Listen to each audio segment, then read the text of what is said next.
Hey, this is Jim at FreeChartVideos.com using time-honored techniques to understand modern markets. It is Saturday morning, 9:30, January 29th, 2011, and we're going to look at the S&P and maybe a couple of ETFs to kind of get a feel for what's going on with the markets. And that's what we've been doing for the past I think I've been doing this now for 3 months on YouTube and with the website, and it's been working very well. This video is for educational purposes only, not intended to be used as any form of investment advice. I can draw lines on charts, but you have to draw your own conclusions from your own due diligence and make those investment decisions that are suitable for your financial situation. I'm not a licensed professional. So let's look at the S&P, see what damage was done yesterday, and was this totally unexpected, or is this something that maybe happened for a reason? Well, obviously it happened for a reason, but is there a technical reason? Let's take a look. The first thing we're looking at here is a long-range chart that shows the top of the bull market, the bottom of the bear market that ran for, 3, 6, 9, 12, 15, 17 and a half months. By the way, the average bear market lasts about 18 months. So that no surprises there.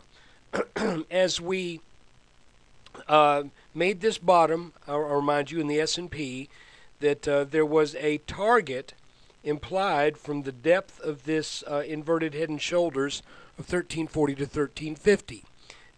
The same pattern in the Dow had a target of 12,000, actually just a few points under 12,000. That hit this past week, and actually this week because it's Saturday. We're still this week, and but the S&P did not make the 1340 to 1350, and you might say, well, is it going to make it? I think it's going to make it. But if you look at this chart, you can see that where we turn back here at 1300 for maybe for psychological reasons, 1300 is just a target that's going to turn prices back, just like 12,000 did in the Dow.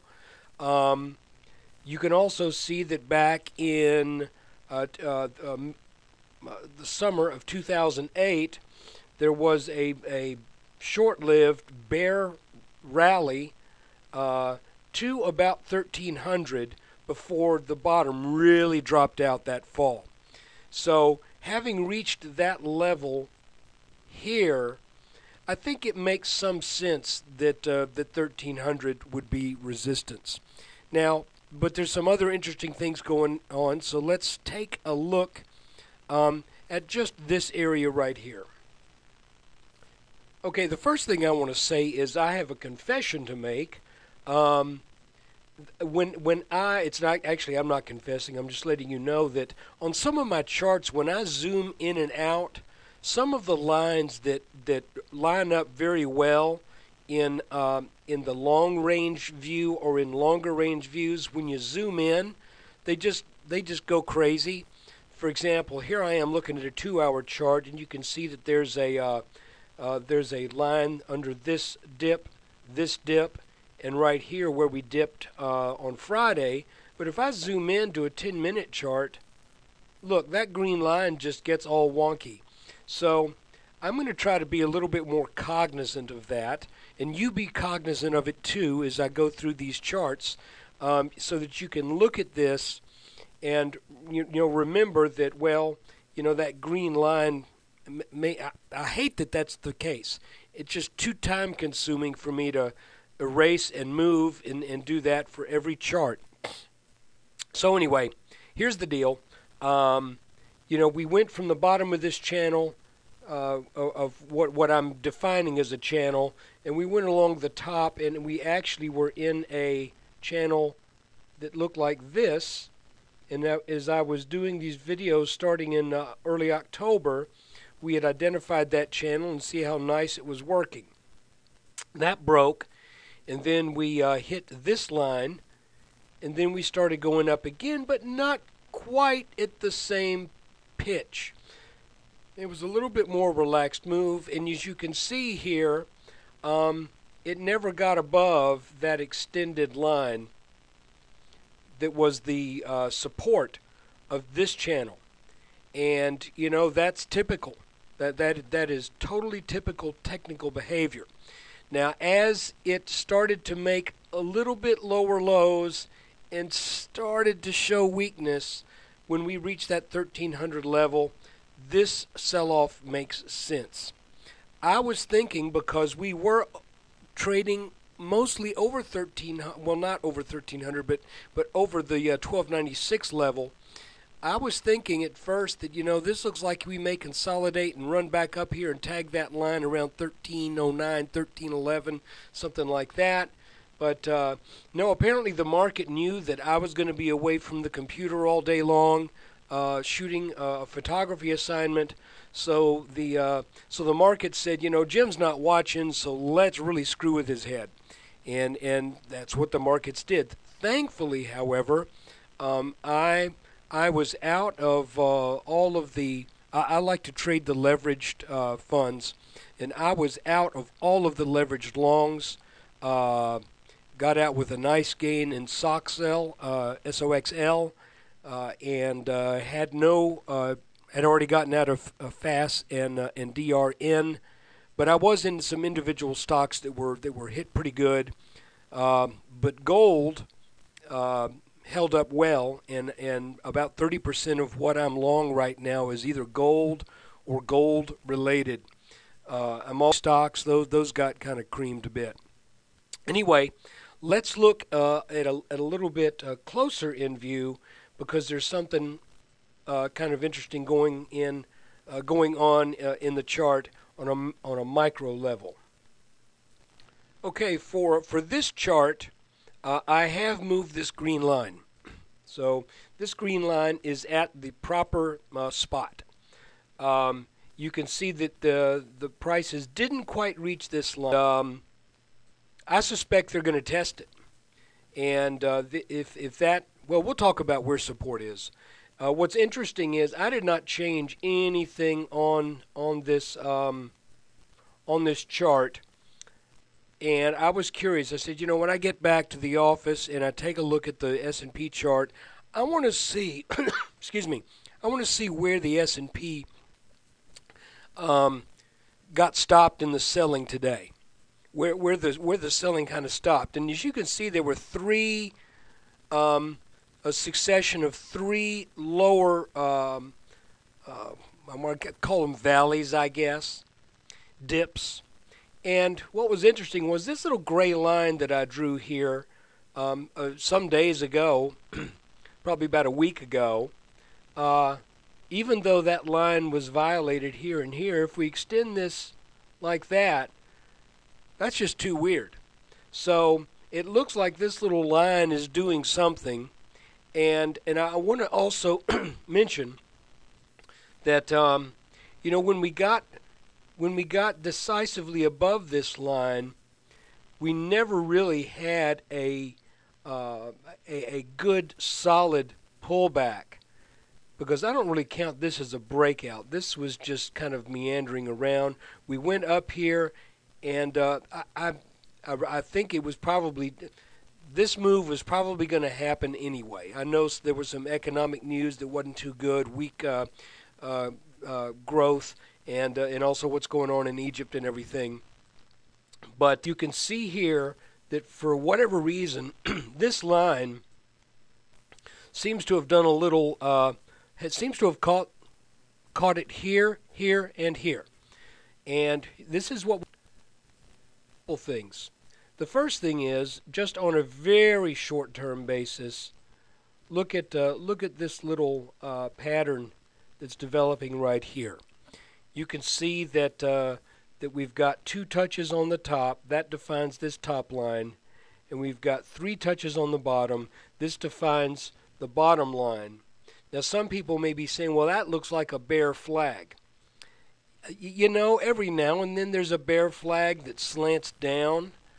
But usually, and so this looks to me like maybe the market is looking for some area to bounce here.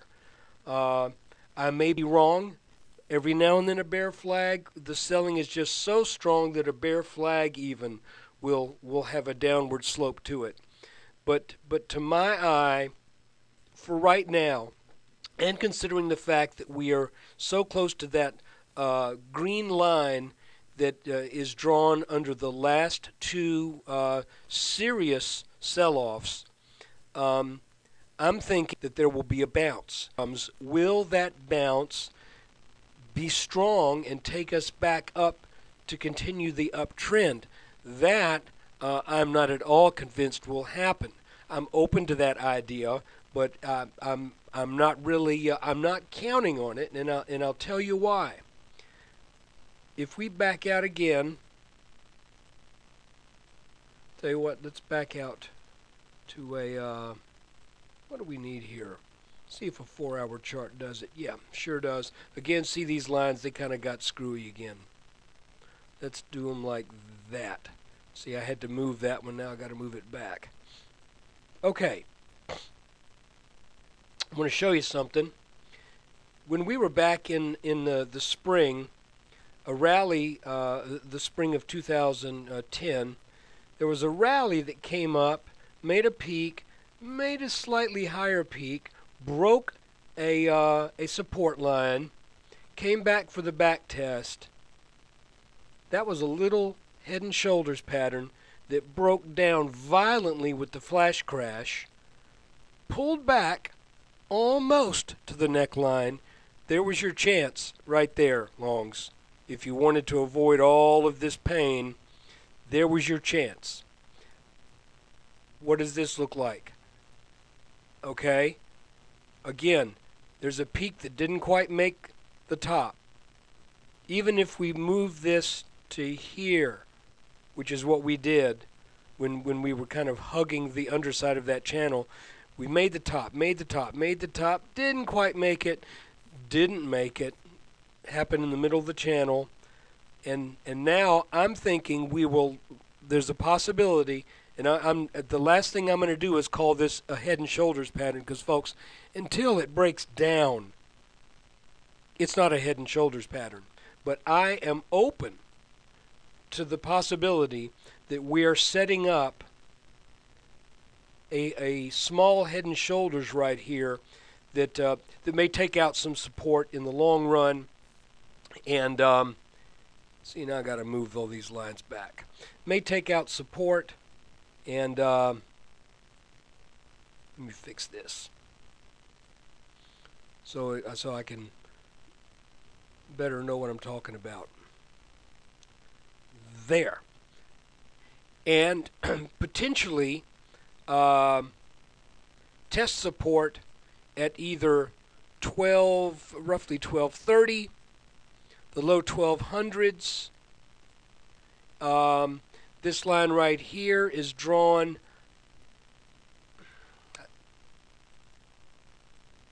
from the bottom of the market to the right shoulder of this head and shoulders. And then finally we've got the neckline on this head and shoulders. Frankly, I hear some people saying they think this is going to go down to 1040.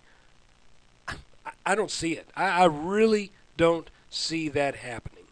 I'm not saying it's impossible, but that would be severe. And this market has been too strong, I think, to go down and match this low that was made at that head and shoulders pattern.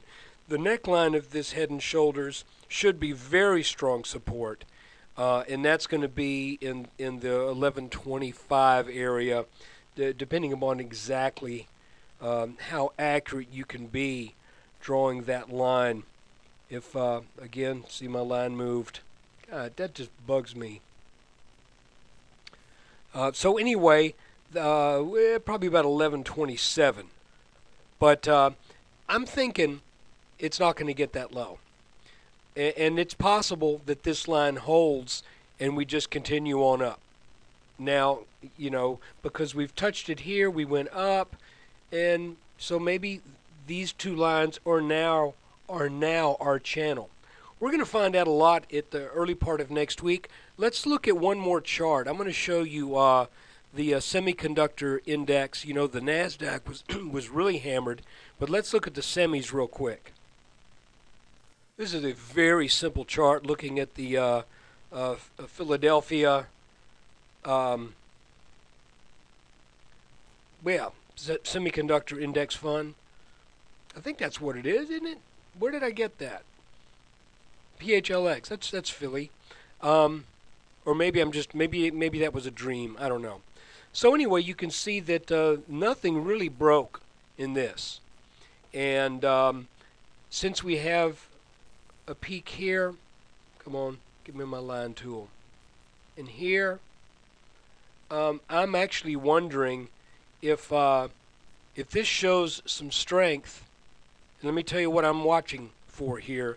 If this shows some strength, gets back up over 60, hits this line, sells back down, and then breaks up and out at some point in a couple of weeks, I'm thinking the semis will be a screaming buy, because that would make this an ascending triangle, and that would probably propel this index up for a good gain of 10 to 12%. And if you're in SOXL, which is the 3x version of this, that means you might get a ride from 64 and, well, let's say 65 and change up to 80 or into the 80s. I don't know that I would buy right here. Maybe a small position if Monday starts off strong, but I would expect resistance definitely at the same area where it sold off yesterday. In SOXL, that would be the 65 area, and in SOX, that's actually in the under 61. So anyway, that's what's going on right now with as I see it in the markets. And when you get a chance, I hope you'll stop by the website. That's freechartvideos.com. And, support us with your traffic. I need more traffic. I always need traffic. I know I'm just starting this, but I need more traffic.